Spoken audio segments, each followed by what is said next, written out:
Bread kalakand. হ্যাঁ, মাত্র 2 piece bread দিয়ে কিন্তু এই কালাকান্দটা বানানো। রেসিপিটা কিন্তু খুব খুব সহজ আর একদম নতুন আর ইজি রেসিপি নিয়ে আমি আবারও চলে এসেছি। নমস্কার, আপনারা সবাই কেমন আছেন? আশা করছি খুব ভালো আছেন, সুস্থ আছেন, আমরাও ভালো আছি। তো আজকে আমি আপনাদের সঙ্গে মাত্র 2 পিস ব্রেড দিয়ে কিভাবে এতগুলো কালাকান্দ বানানো যায় সেই রেসিপিটাই শুরু করব। যদি রেসিপিটা আপনাদের কাছে ভালো লেগে থাকে তাহলে প্লিজ বেশি বেশি করে লাইক, শেয়ার আর কমেন্ট বক্সে জানাতে ভুলবেন না। তো চলুন রেসিপিটা শুরু করা যাক। তো প্রথমে আমাদের এখানে ব্রেড নিয়ে নিতে হবে, এটা হচ্ছে মিল্ক ব্রেড, ঠিক আছে? তো সব সময় এরকম হোয়াইট ব্রেডটাই নিতে হবে এই ব্রেড কালাকান্দ বানানোর জন্য, আর নিচের যে ব্রাউন পার্টটা থাকে সেটা কিন্তু লাগবে না। তো এখানে আমি 2 পিস নিয়ে নিচ্ছি মিল্ক ব্রেড। আর আপনারা চেষ্টা করবেন ব্রেডটা যেন বেশি দিনের বাসি যেন না থাকে, ফ্রেশ থাকলে ভালো হয়। সাইডের এই কর্নারগুলো যে আছে এগুলোকে ভালোভাবে কেটে নিয়ে আলাদা করে নেব।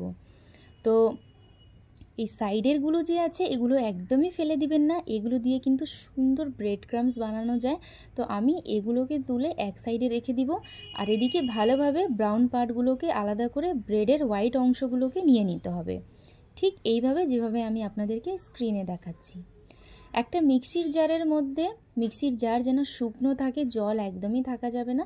যদি জল থাকে তাহলে কাপড় দিয়ে একটু মুছে নিয়ে ব্রেডগুলোকে টুকরো টুকরো করে দিয়ে বেশিক্ষণ কিন্তু মিক্সিটা চালাতে হবে না, একদম 1 থেকে 2 সেকেন্ড। মানে দেখেন একদম এইরকমই থাকবে, মানে একদম ফাইন পাউডার করবেন না, মানে ব্রেড ক্রাম্বসের মতন না, মানে একটু আধ ভাঙা করে নিতে হবে ঠিক এইভাবে। তাহলেই কিন্তু কালাকান্দের মধ্যে একটু দানা দানা সেই ভাবটা থাকবে, ঠিক আছে? এবার আমি মিক্সির জারটাকে সাইডে রেখে একটা বড় কড়াই নিয়ে নিচ্ছি, যেটাতে আমি কালাকান্দটা বানাবো।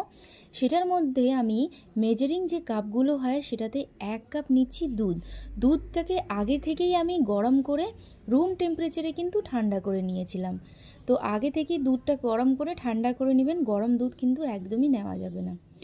1 কাপ নিয়েছি দুধ, আর তার সঙ্গে সঙ্গে 1 কাপ আমি নিয়েছি মিল্ক পাউডার। প্রথমে অল্প অল্প করে দিব, আর যে কোনো চামচ বা হুইস্কের সাহায্যে ভালোভাবে এগুলোকে মিক্স করে দিবেন, যাতে কোনো রকম লাম্পস যেন না থাকে। আর এই কাজটা কিন্তু ঠান্ডা দুধেই করতে হবে।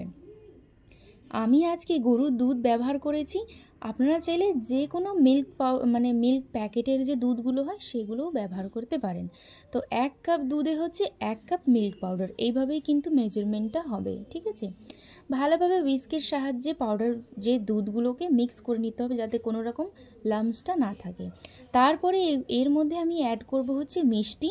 তো চিনি সম্পূর্ণ আপনার উপরেই ডিপেন্ড করে, আপনারা কম বেশ করতে পারেন। তো আমি 1/4 কাপ করে দুবার দিয়েছি। আর চিনিতে সবসময় লবঙ্গ, ওই লংটা হয় না, সেটা দিয়ে রাখি যাতে পিঁপড়া যেন না লাগে। সেই লংটাই একটা পড়ে গেছিলো, তো সেটাকে আমি বের করে সাইডে করে নিলাম। এদিকে ছোট্ট গ্যাসটাকে অন করে প্রথমে হাই হিটে গ্যাসটা থাকবে। যখন দুধটা ফুটে আসবে আঁচটা কিন্তু একদম মিডিয়াম হিটে করে দিতে হবে।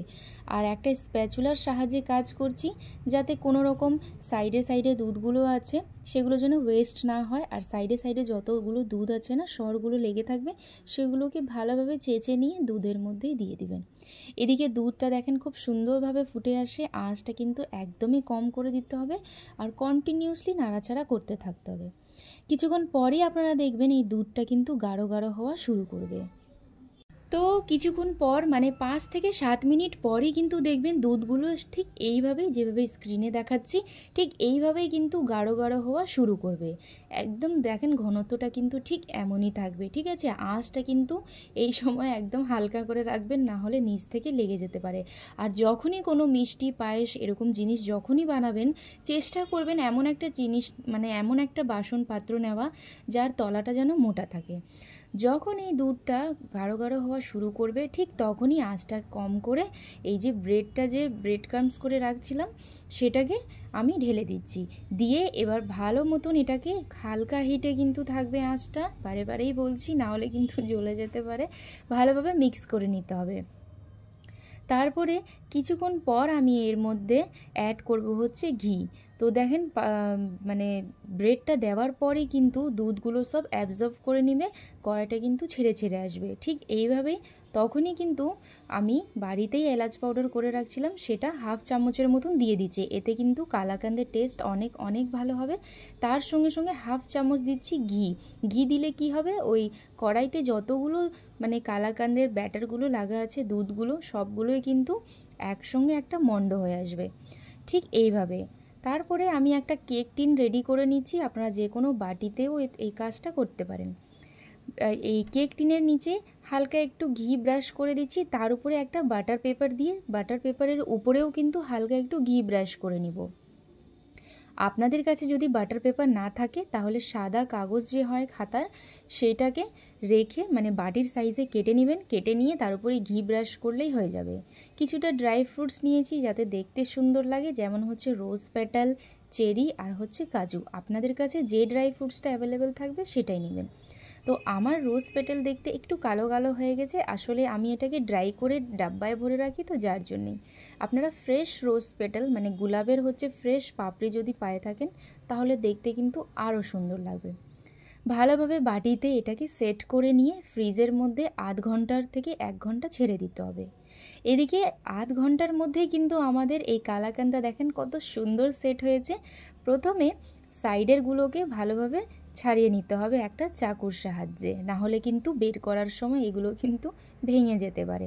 তো সাইডেরগুলো প্রথমে আমি একটা চাকুর সাহায্যে ঠিক এইভাবে আলাদা করে নিয়ে একটা প্লেটের উপরে ঠিক এইভাবে উল্টায় হালকা একটু ড্যাব ড্যাব করলেই কিন্তু এই কালাকান্দের মানে কালাকান্দটা বেরিয়ে আসবে। দেখেন কত সুন্দর লাগছে দেখতে।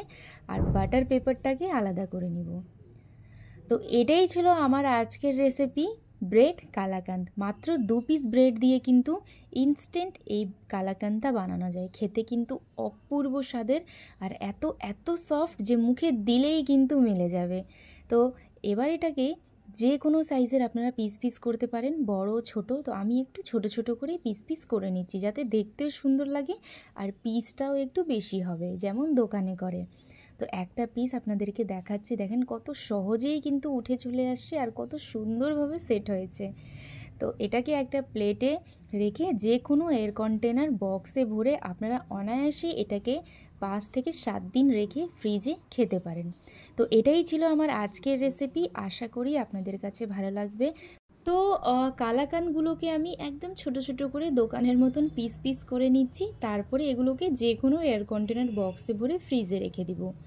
একটা কালাকান ভেঙে দেখাচ্ছি যে কতটা সফট হয়েছে, খেতে কিন্তু অনেক অনেক টেস্টি। আপনারা ভাববেন যে ব্রেড দিয়ে বানানো তাহলে ব্রেডের মতন টেস্ট হবে, একদমই না। মানে দোকানের যে সন্দেশ হয় না তার চেয়েও বেশি টেস্ট হবে। আর অবশ্যই অবশ্যই ঘি ব্যবহার করবেন। আর আপনারা যদি কেকের টিন আপনাদের কাছে না থাকে তাহলে যে কোনো স্টিলের প্লেট বা স্টিলের বাটির মধ্যে ঘি ব্রাশ করবেন। অবশ্যই ঘিতে কিন্তু যে কোনো মিষ্টির স্বাদ কিন্তু অনেক অনেক ভালো লাগে। একটা কালাকান ভেঙে দেখাচ্ছি, দেখেন কতটা সফট হয়েছে, খেতে কিন্তু অপূর্ব স্বাদের। আপনারা অবশ্যই অবশ্যই ট্রাই করবেন, আর যখনই ট্রাই করবেন কমেন্ট বক্সে জানাতে ভুলবেন না। তো এটাই ছিল আমার আজকের রেসিপি। ভালো থাকবেন, সুস্থ থাকবেন, আমাদের চ্যানেল madhav.priyanka ব্লগের সঙ্গে থাকবেন। আমি দেখা করব আপনাদের সঙ্গে নতুন ব্লগ ভিডিও রেসিপি নিয়ে। তো আমাদের কিন্তু ইনস্ট্যান্ট ব্রেড কালাকান্দ কিন্তু একদমই রেডি। তো আমার ব্লগ ভিডিও রেসিপিগুলো আপনারা কে কোথায় থেকে দেখেন অবশ্যই আপনার সিটির নামটা মেনশন করবেন, আমাদের অনেক অনেক ভালো লাগবে। আর চ্যানেলে কিন্তু এখন প্রচুর প্রচুর ব্লগ ভিডিও আসছে, তো ব্লগ ভিডিও দেখতে আপনাদের কাছে কেমন লাগে কমেন্ট বক্সে জানাতে ভুলবেন না। থ্যাংক ইউ, টাটা, দেখা হচ্ছে নতুন ব্লগ ভিডিও নিয়ে।